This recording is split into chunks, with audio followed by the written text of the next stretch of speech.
आप सबका स्वागत है इस यूट्यूब चैनल पे।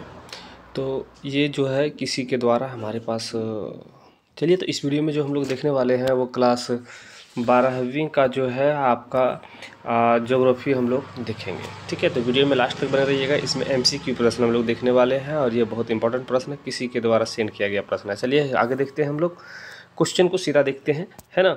चलिए, तो क्वेश्चन के ऊपर आ गए हम लोग। क्वेश्चन को देखने से पहले चैनल को सब्सक्राइब कर लीजिएगा अगर आप सब्सक्राइब नहीं किए होंगे तो। चलिए, तो पहला है कि एंथ्रोपोजियोग्राफी किसने लिखी थी। तो एंथ्रोपोजियोग्राफी जो है किसके द्वारा लिखा गया था, तो ये जो है आंसर होगा फ्रेडरिक रेटजेल के द्वारा। किसने लिखा था? फ्रेडरिक रेटजेल ने। ठीक है, चलिए आगे प्रश्न को देखिए। आगे दिया गया प्रति 1000 व्यक्तियों का एक वर्ष में मृतकों की संख्या को कहा जाता है। तो प्रति 1000 वर्षों में मृतकों की संख्या को क्या कहा जाता है? तो इसको कहा जाता है अशोधित मृत्यु दर। अशोधित मृत्यु दर, ठीक है, कर्ड डेथ रेट। ठीक है, कर्ड डेथ रेट कहा जाता है। ठीक है, चलिए आगे देखिए। आगे दिया गया है, कहता है कि विश्व के सघन वाले क्षेत्र में किस प्रकार की कृषि की जाती है। तो विश्व के सघन वाले क्षेत्र में गहन कृषि किया जाता है। किस प्रकार की? गहन कृषि किया जाता है। ठीक है, चलिए आगे देखिए। आगे दिया गया है, कहता है कि निम्न में से कौन सा कोयला का सर्वोत्तम किस्म है। तो एंथ्रोसाइट जो है आपका सही आंसर होगा। एंथ्रोसाइट कोयला का सबसे अच्छा रूप माना जाता है। ठीक है, कहता है पंपास घास के मैदान पाए जाते हैं। तो पंपास घास के मैदान जो है वो कहाँ पाए जाते हैं? तो पंपास घास के मैदान जो है पाया जाता है, वो देखिए ऑप्शन जब आप देखेंगे तो ऑप्शन के अनुसार आप देखेंगे कि ये जो पाया जाता है वो दक्षिण अमेरिका में। ठीक है, दक्षिण अमेरिका में। ठीक है, चलिए नेक्स्ट क्वेश्चन को देखिए। दिया गया कि विनिर्माण की सबसे छोटी इकाई को कुटीर उद्योग कहते हैं। विनिर्माण की सबसे छोटी इकाई को क्या कहते हैं? कुटीर उद्योग कहते हैं। देखिए, ये जो प्रश्न है किसी के द्वारा बताया गया है, बोला गया है कि इससे बहुत प्रश्न आ रहा है। ठीक है, तो हमने सोचा क्यों ना आप सबको बता दें। ठीक है, चलिए तो आप सभी थोड़ा सा देख लीजिएगा, अच्छे से वाच करके जाइएगा, है ना। चलिए, हम भी सुना सुनाया बात पे बता रहे हैं, ऐसा हमें कोई साक्ष्य नहीं है कि यही प्रश्न आएगा। सो ठीक है, हम नहीं क्वेश्चन को हम ये सत्यता नहीं करते कि यही प्रश्न आपके परीक्षा में पूछा जाएगा। सो लेकिन हमको जो किसी के द्वारा इन्फॉर्म हुआ वो हम आप सबको सोचे कि बता दें, क्यों ना जुड़े हुए हमारे साथ है, तो ये सबको नॉलेज होना चाहिए, परीक्षा में अच्छा नंबर आना चाहिए। चलिए आगे देखिए। वे क्रियाकलाप जिनमें तैयार वस्तुओं का उत्पादन व निर्माण नहीं होता है उसको हम लोग तृतीय क्षेत्रक कहते हैं। कौन सा क्षेत्रक? तृतीय क्रियाकलाप कहेंगे।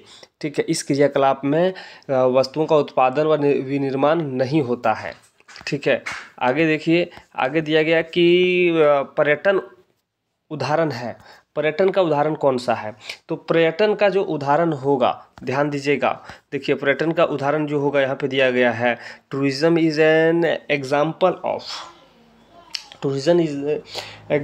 ऑफ जो तृतीय एक्टिविटीज़ है। ठीक है, वो होगा आपका।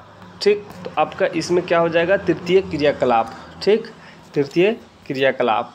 ठीक है, आगे प्रश्न को देखिए। NH44 या NH44 इज कनेक्टिंग। तो NH44 जो है कनेक्टिंग करता है किसके किसके बीच? श्रीनगर से कन्याकुमारी तक। ठीक है, तो आपका ये सही आंसर ऑप्शन नंबर ये में ही दिया गया है। ठीक है, श्रीनगर टू कन्याकुमारी। आगे प्रश्न दिया गया है, आगे दिया गया है कि स्वेज नहर जोड़ता है। तो स्वेज नहर किसको जोड़ता है? तो स्वेज नहर जो जोड़ता है वो भूमध्य सागर और लाल सागर को जोड़ता है। ठीक है, कंफ्यूज नहीं होना, यहाँ भी भूमध्य, यहाँ भी भूमध्य और यहाँ भी भूमध्य, तो लाल सागर को जोड़ता है। ठीक है, किसको जोड़ता है? लाल सागर को। भूमध्य सागर किसको जोड़ता है? लाल सागर को जोड़ता है। ठीक है, चलिए आगे प्रश्न देखिए। कहता है कि किस वर्ष भारत को इंटरनेट सुविधा प्राप्त हुआ? तो 1995 को प्राप्त हुआ था, ठीक है, अप्रैल 1995 है ना।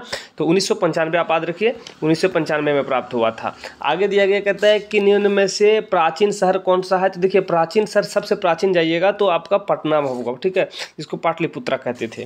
तो आपको ऑप्शन आपका ये ही सही होगा, ठीक है। चलिए तो आगे देखिए, आगे प्रश्न दिया गया है, कहता है टी प्रोडक्शन मतलब री गोइंग इज, तो देखो टी का सबसे उत्पादक वाला प्रदेश कौन सा है? तो सबसे पहले तो यहाँ पे देखिए, जैसे ही आप देखेंगे कि चाय उत्पादक प्रदेश है तो दार्जिलिंग को तुरंत आप लोग लगा दीजिएगा। लेकिन जलपाईगुड़ी जो है यहाँ भी आपका चाय उत्पादन होता है, लेकिन कुछ बिहार है, कुछ बिहार जैसे कि पूरे बिहार के अंदर में ये आएंगे, ठीक है। कुछ बिहार जो है वो, कुछ बिहार अगर एक जो है इसमें से सभी आप टिक लगाएंगे। वैसे तो बेसिकली जो है दार्जिलिंग ज़्यादा फेमस है, उसके बाद जलपाईगुड़ी है, उसके बाद है कुछ बिहार, ठीक है। तो आप अगर ऑप्शन में अगर दिया हुआ रहे ये, तो ये को ही, अगर ये सब दोनों ऑप्शन नहीं दिया रहे तो ये टिक कीजिएगा। अगर ये दोनों ऑप्शन तीनों दिया हुआ है तो, और अगर दिया हुआ है लास्ट में ये एंड बी, तो ये इसको भी आप लोग टिक कर सकते हैं, ठीक है। और अगर कहीं इसमें दिया तो इनमें से सभी तीनों दिया, इनमें से सभी आप लोग टिक कीजिएगा, ठीक है। चलिए आगे देखिए कि शुष्क कृषि भूमि के अंतर्गत किस प्रकार की फसलें उगाई जाती है? तो शुष्क कृषि भूमि के अंतर्गत जो है वो किस प्रकार की फसलें उगाई जाती है? तो इसमें दलहन टाइप के फसलें को उगाया जाता है, ठीक है। तो इसमें देखिए बाजरा जो होगा आपका सही ऑप्शन हो जाएगा, ठीक है। चलिए आगे देखिए, आगे दिया गया है, कहता है कि निम्न में से कौन से कार्यक्रम जल संभर विकास परियोजना से संबंधित है? तो हरियाली परियोजना, कौन सा परियोजना? हरियाली परियोजना, ठीक है।